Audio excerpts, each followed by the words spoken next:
आप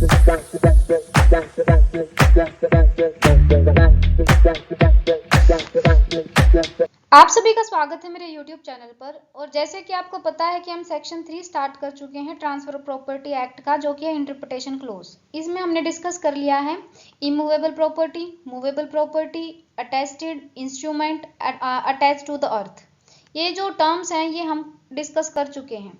आज की जो अपनी वीडियो है इसमें हम डिस्कस करने वाले हैं रजिस्टर्ड और उसके अलावा एक्शनेबल क्लेम्स। तो वीडियो को स्टार्ट करते हैं। अगर अभी तक आपने चैनल को सब्सक्राइब नहीं किया है तो चैनल को सब्सक्राइब कर ले ताकि आपको अपडेट्स मिलते रहें। तो अपनी आज के टॉपिक को स्टार्ट करते हैं। Registered registered means registered in any part of the territories to which this act extends under the law for time being in force regulating the registration of documents. अब देखिए, रजिस्टर्ड का मतलब होता है A document is officially recorded, मतलब किसी document को हमने क्या कर लिया, ऑफिशियली रिकॉर्ड कर लिया है। ये जो डेफिनेशन है ये हमारे सेक्शन 3 के अंदर दी गई है बेयर एक्ट में, और ये जो है ये सिंपल मीनिंग है रजिस्टर्ड का। अब इसका मतलब क्या है, जैसे अगर ए है, ए ने प्रॉपर्टी खरीद ली बी से, इसका 100 गज का प्लॉट है। अब पहले इस चीज को समझें कि इसका 100 गज का प्लॉट है जो बी का ए ने खरीद लिया।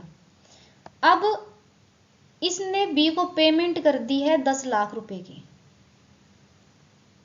अब 10 लाख रुपए की इसने पेमेंट कर दी और इसका पोजेशन ले लिया, 100 गज के प्लॉट का पोजेशन ले लिया। अब ये जो प्लॉट है इसका पोजेशन ए के पास तो है, और इन्होंने किसी डॉक्यूमेंट पे ऐसे ही लिखवा लिया, लेकिन उसको तहसील में जाके रजिस्टर नहीं करवाया। अब ये जो ट्रांसफर है, ट्रांसफर तो हो गया, लेकिन ये एक वैलिड ट्रांसफर नहीं होगा। क्यों? क्योंकि उसको रजिस्टर करवाना मैंडेटरी था और उसने रजिस्टर करवाया ही नहीं। मतलब सरकारी जो रिकॉर्ड है उसके अंदर अभी भी ये जो प्लॉट है किसका है, बी का है। अब इसीलिए हमें किसी भी डॉक्यूमेंट को रजिस्टर करवाना जरूरी है। जब तक रजिस्टर नहीं करवाएंगे उसकी ओनरशिप जो है वो चेंज ही नहीं होगी और फिर उसके बाद डिस्प्यूट अराइज होगा। इसीलिए किसी भी डॉक्यूमेंट को रजिस्टर करवाना बहुत ज्यादा जरूरी है। देखिए, registered means registered in any part of the territories to which this act extends under the law for the time being in force regulating the registration of documents. हमारी कंट्री में जो रजिस्ट्रेशन होती है वो होती है as per the Indian registration act 1908। इसके अंदर प्रोसेस बताया गया है कि किसी भी डॉक्यूमेंट को हम किस तरीके से रजिस्टर करवा सकते हैं।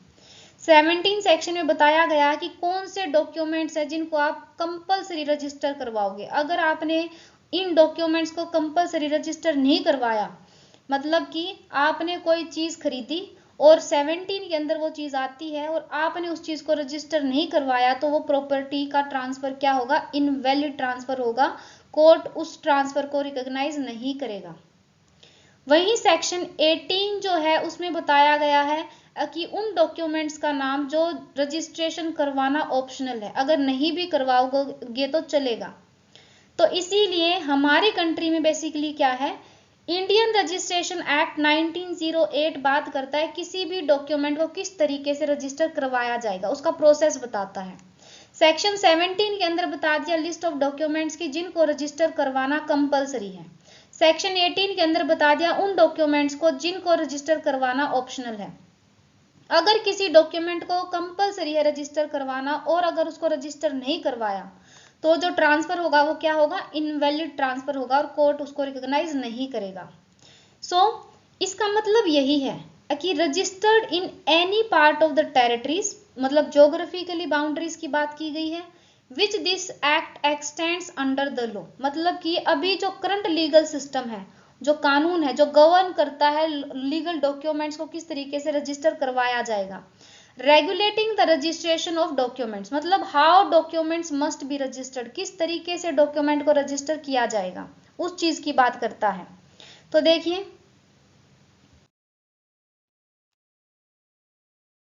तो पढ़ते प्रोसीजर ऑफ रजिस्ट्रेशन कि रजिस्ट्रेशन का प्रोसीजर क्या है। तो देखिए, the transfer is to made through a deed, मतलब हम एक डीड के थ्रू ट्रांसफर करते हैं किसी भी चीज का। तो डीड का मतलब होता है दस्तावेज, जो लिखित दस्तावेज हम तैयार करवाते हैं जिसमें कि हर चीज को डिस्क्राइब करते हैं कि हम कौन सी प्रॉपर्टी ट्रांसफर कर रहे हैं, किसको ट्रांसफर कर रहे हैं, तो सब चीजें हम मेंशन करते हैं, तो उसे बोलते हैं deed. Written on a stamp paper of prescribed fees. अब ये स्टाम्प पेपर है, इसके नीचे हम सारी की सारी चीजें लिखते हैं। और ऐसे ई स्टाम्प कटती है, ये ई स्टाम्प ड्यूटी जो होती है टैक्स होता है कि आपने उस लीगल डॉक्यूमेंट का टैक्स पे कर दिया है, इसको कटवाना मैंडेटरी है। इसके नीचे हम हर चीज डिस्क्राइब करते हैं कि देखिए ये प्रॉपर्टी थी और इस प्रॉपर्टी को हमने इस व्यक्ति को बेच दिया है। अब यहाँ पर जो बेचने वाला है वो साइन करता है ए, यहाँ पे फिर बी, लेकिन मैं नीचे लिखती हूँ कि फिर बी साइन करेगा जो खरीद रहा है, देन उसके बाद जो विटनेस हैं वो साइन करेंगे। अगर विटनेस ने साइन कर दिया मतलब कि हमने अटेस्ट कर दिया है। Then execute and put the sign, then two witnesses attest the execution. उसके बाद सब रजिस्ट्रार और रजिस्टरिंग ऑफिसर जो है उसके सामने हम प्रेजेंट करते हैं। मतलब कि इस प्रोसीजर के बाद क्या करना होता है, हमें एक रजिस्ट्री फीस कटवानी पड़ती है और उसके बाद हमें एक तारीख मिलती है और उस तारीख पर उस समय हमें सब रजिस्ट्रार ऑफिस में प्रेजेंट होना होता है। जो भी एप्रोप्रिएट जुडिक्शन लगती है वहां की बात है ये। तो उसके बाद वहां पे रजिस्ट्रार ऑफिसर जो होता है वो क्या करता है, taking statement of the executant and identifying the witnesses, और उसके बाद एडमिट कर लेता है उस डीड को रजिस्ट्रेशन के लिए। मतलब कि जो भी रजिस्टरिंग ऑफिसर होता है उसको रजिस्टर में एंट्री कर लेता है और उस डॉक्यूमेंट को सर्टिफाई करता है। कैसे, उसके जो बैक है, मतलब कि जो डॉक्यूमेंट है इसकी जो पीछे का हिस्सा है उस पर लिख देता है कि इस तारीख को और इस समय इस डॉक्यूमेंट को रजिस्टर कर लिया गया सरकारी रिकॉर्ड्स के अंदर, और एक सील लगा देता, मतलब स्टाम्प उस पर लगा देता है और साइन कर देता अपने। तो अब सवाल ये है कि वो डॉक्यूमेंट कब रजिस्टर हुआ, जब हमने विटनेस से अटेस्ट करवा लिया तब, या फिर जब हमने अपनी ई स्टाम्प ड्यूटी कटवा ली तब, या फिर जब हमने सब रजिस्ट्रार के ऑफिस में उसको प्रेजेंट कर दिया तब। डॉक्यूमेंट तब रजिस्टर होगा जिस दिन हमारा रजिस्टरिंग ऑफिसर उसके पीछे तारीख, समय और उस पर ऑफिशियली सील लगा देगा। देन उसके बाद हमारा जो डॉक्यूमेंट है वो रजिस्टर हो चुका है और उसके बाद कोई भी अथॉरिटी उसको मॉडिफाई नहीं कर सकती और डिलीट नहीं कर सकती, एक्सेप्ट अगर उसमें कोई क्लैरिकल एरर है तो, अदरवाइज कोई उसको चेंज नहीं कर सकता। तो ये प्रोसीजर बताया गया है किसी भी डॉक्यूमेंट को रजिस्टर करने का। ये ज़्यादा बड़ा प्रोसीजर नहीं है, इसको अगर समझना भी है तो घर की एक रजिस्ट्री उठाओ, आपको पता चल जाएगा कि पूरा प्रोसेस क्या होता है। देन उसके बाद अगर फिर भी कोई कन्फ्यूजन हो तो अपनी तहसील में जाओ और तहसील में एक दिन जाके देख लो, पता चल जाता है कि किस तरीके से प्रॉपर्टी को ट्रांसफर किया जाता है।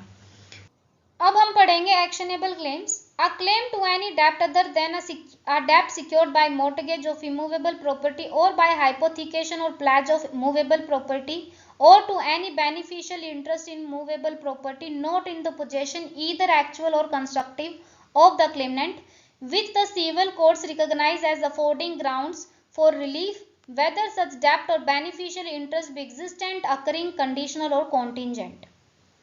अब डेप्ट का मतलब है कि भाई हम किसी को लोन दे रहे हैं, कर्ज दे रहे हैं। अब जो एक्शनेबल क्लेम्स हैं उसमें सिक्योर्ड डेप्ट जो है वो एक्शनेबल क्लेम नहीं होते। डेप्ट जो है दो तरीके के होते हैं, एक सिक्योर्ड होता है और एक अनसिक्योर्ड होता है। जो सिक्योर्ड डेप्ट है वो एक्शनेबल क्लेम के अंदर नहीं आता। क्यों? जब हम मान लीजिए ए है, ए ने बी को पैसे दिए, बदले में ए ने बी की प्रॉपर्टी अपने पास गिरवी रखवा ली। अगर यहाँ पे बी पैसे नहीं देगा तो ए के पास पहले से ही सिक्योरिटी रखी है तो वो एक्शन लेगा ही नहीं, उसको जरूरत नहीं है।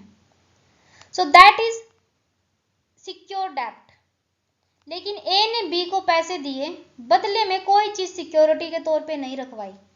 अब यहाँ पे ए तो एक्शन लेगा ही, उसे क्लेम करने ही अपने पैसे, क्योंकि उसने पैसे दिए हैं, उसका अधिकार है कि वो उसको वापस ले। सो दैट इज एक्शनेबल क्लेम। तो जो डेप्ट है वो सिक्योर्ड होते हैं, अनसिक्योर्ड होते हैं। अब डेफिनेशन जब पढ़ते हैं तो इसमें लिखा हुआ क्लेम टू एनी डेप्ट, आप किसी भी डेप्ट को क्लेम करें अदर देन अ सिक्योर डेप्ट, मतलब कि सिक्योर डेप्ट को क्लेम मत करें। क्यों?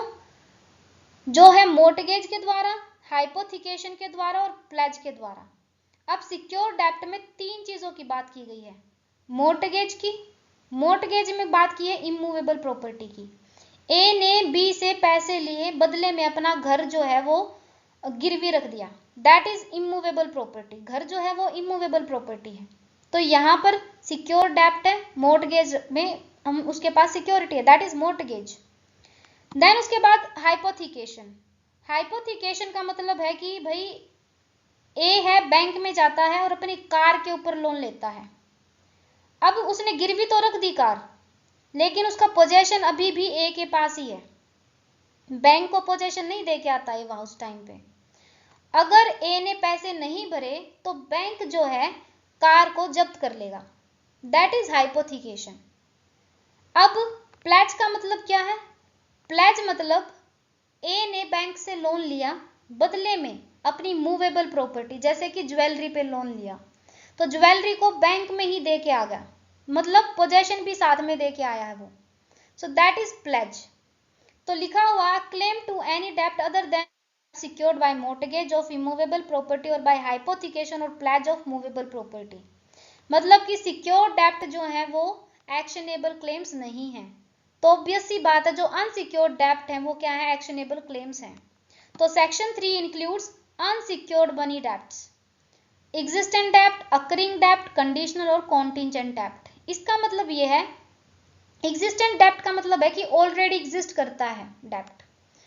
ए ने अपने दोस्त को पैसे दिए 5,000 रुपये। अब उन्होंने बोल दिया कि 5 तारीख मई की जो 5 तारीख है उसको मेरे पैसे वापस कर देना, लेकिन बी जो है ए को पैसे वापस नहीं करता। ए ने बी को 5,000 रुपये दिए और बोल दिया कि मई की 5 तारीख को मेरे पैसे वापस कर देना।